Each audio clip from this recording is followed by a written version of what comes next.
নমস্কার। আমি আজকে রবীন্দ্রনাথ ঠাকুরের কাব্য কবিতাটি পড়ব।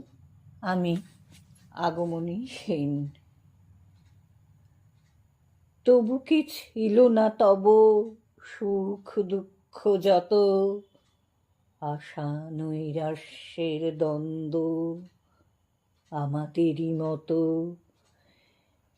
হে অমর কবি, ছিল নাকি অনুক্ষণ রাজসভা শরচক্র আঘাত গোপন?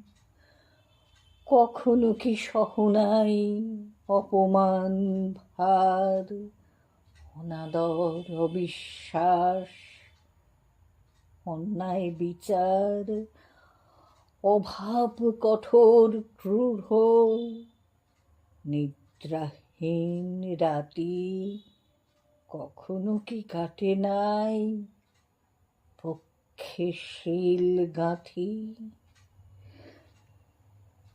তবু সে সবার ঊর্ধ্বে নির্লিপ্ত নির্মল ফুটে আছে কাব্য তব সৌন্দর্য কমল।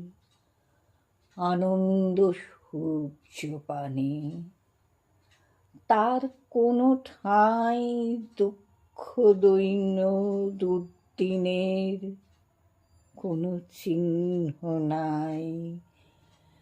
জীবন মন্থন বিষ নিজে করি পান,